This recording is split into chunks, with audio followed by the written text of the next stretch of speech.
Oi, gente, tudo bem? Quem for um pouquinho mais velho aí vai lembrar de uma música do Roberto Carlos, que fez aniversário na semana passada, de 1989, em que ele falava que a Amazônia era a insônia do mundo. Parece que a música do Roberto Carlos continua mais atual do que nunca, porque de fato a gente tem na Amazônia hoje talvez o principal problema diplomático e econômico do Brasil do ponto de vista internacional. E o presidente da República, Jair Bolsonaro, discursou hoje na cúpula de líderes sobre o clima, uma reunião aí virtual convocada pelo presidente dos Estados Unidos, Joe Biden, que reuniu mais de 40 líderes de países mundo afora para discutir a questão do aquecimento global e compromissos para contê-lo. O Brasil teve um papel importante em toda a construção da discussão ambiental a partir de 1992, quando a Eco 92 aconteceu no Rio de Janeiro, com 178 países participando, e o Brasil ganhou uma posição de liderança nesse assunto. De lá para cá, a discussão sobre o combate ao desmatamento ilegal ganhou muito corpo. O Brasil conseguiu, por um longo período aí de praticamente uma década, reduzir bastante, de uma forma drasticamente, o desmatamento. A gente tem visto nos últimos anos, 2013, 14 para cá, que o desmatamento saiu de controle. E principalmente na região da Amazônia. Por que na Amazônia? A Amazônia tem uma área muito extensa, de fiscalização muito complexa. Ao mesmo tempo que é uma região em que você tem madeira, que gera capital rápido para quem quer ocupar para fazer grilagem de terra, depois para pasto, ou para ocupação de garimpo ilegal, entre outras atividades ali que existem na Amazônia. E essa dificuldade de fiscalização sempre foi um problema no Brasil. E o governo Bolsonaro, apesar de ter discursado na cúpula, dizendo que está comprometido, desde que lhe paguem para isso, em zerar o desmatamento ilegal até 2030, na verdade não fez absolutamente nada contra o desmatamento até esse momento. E os números estão aí para provar isso. O INPE registrou em 2019, 2020, um aumento de 80% nos níveis de desmatamento da Amazônia em relação a 2016 a 2018. Se você for pegar o último dado do Instituto Amazon, agora de março, a gente teve no mês de março um aumento de 216% no desmatamento da Amazônia.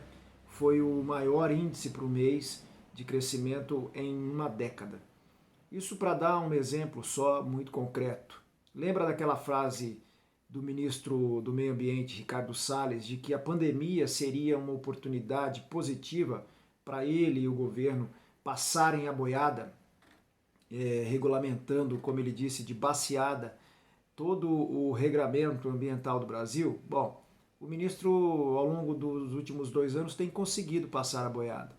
Se você pensar como mapeou ali um grupo de pesquisadores da UFRJ, que pelo menos 57 dispositivos foram decretados, publicados pelo governo federal, que na prática serviram para fragilizar a fiscalização ambiental brasileira.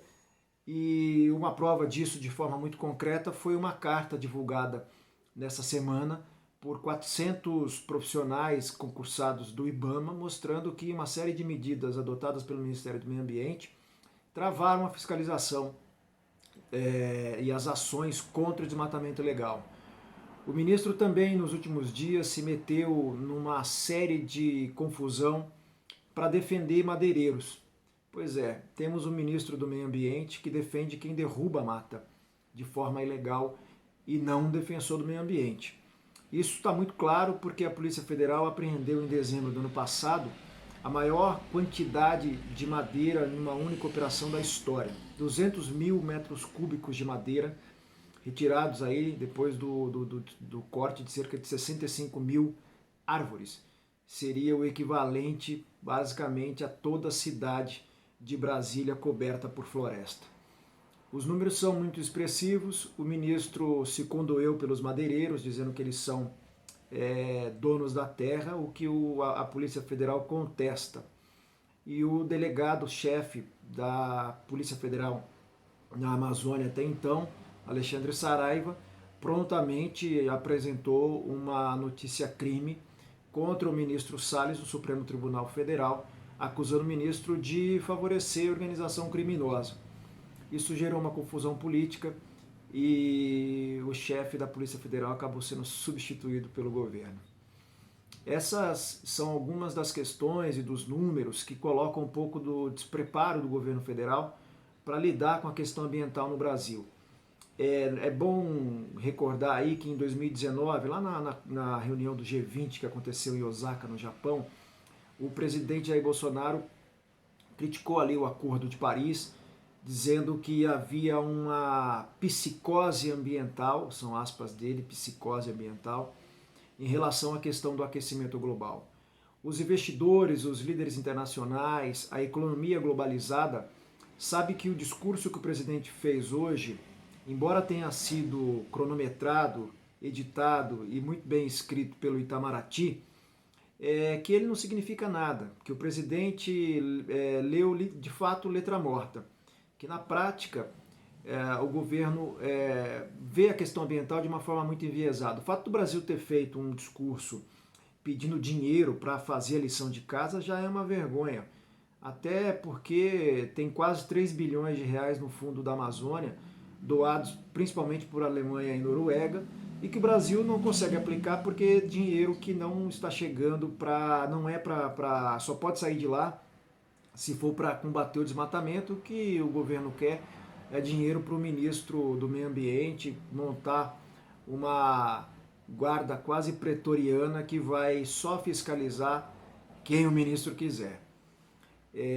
Mas independente dessa questão que ainda está colocado, se vai ter dinheiro ou não, quer dizer, se o mundo vai dar dinheiro para um país que desmata e não para um país que preserva, parece meio pouco provável, o que a gente teve ali foi o presidente falando de coisas velhas. O presidente falando que nós fizemos o etanol, que nós preservamos até 80% da floresta amazônica e tudo mais. Só que a grande questão que está colocada para o mundo não é o que o mundo fez no meio ambiente. É óbvio que há um discurso narrativo de uma ala contra o aquecimento global que fala que os países desenvolvidos derrubaram quase todas as suas florestas, eles são os maiores emissores, porque tem uma economia de carbono muito mais prejudicial ao aquecimento global do que, por exemplo, o Brasil. Isso não é mentira, isso é verdade. A questão a discussão que está colocada nesses países é como fazer para reduzir essas emissões poluentes para que o mundo não sofra um aquecimento maior do que 1,5 grau até o fim do século, como está previsto no Acordo de Paris. E o Brasil participa do Acordo de Paris. E o mundo civilizado, quando se diz civilizado, é o mundo da economia de primeiro mundo, né, os países mais ricos, eles sabem que eles cometeram crimes ambientais lá atrás, mas eles estão discutindo o futuro para evitar a manutenção de crimes ambientais com o consequente desmate de florestas que são importantes para a preservação do clima em nível global. Isso significa garantir a sobrevivência humana na Terra. E me parece que o discurso do governo brasileiro é um discurso de um país que está olhando no retrovisor e perdeu hoje, por exemplo, uma grande oportunidade de discursar para o futuro, como fez em 92, na Eco 92, aquela grande reunião ambiental. E aí você vê isso de uma forma muito pitoresca, porque em 92 o Brasil era governado por um presidente extremamente vaidoso, que estava metido numa série de confusões e que sofreu impeachment, que foi Fernando Collor. Mas o Collor fez uma coisa muito interessante em 92. Ele deixou a questão ambiental para os técnicos e os profissionais. Aqui no Brasil, infelizmente, o que nós temos é um governo e uma gestão ambiental que está sendo administrado pela ala mais atrasada da economia, pela ala que ainda acha que a Amazônia é um parque de diversões para brincar de motosserra.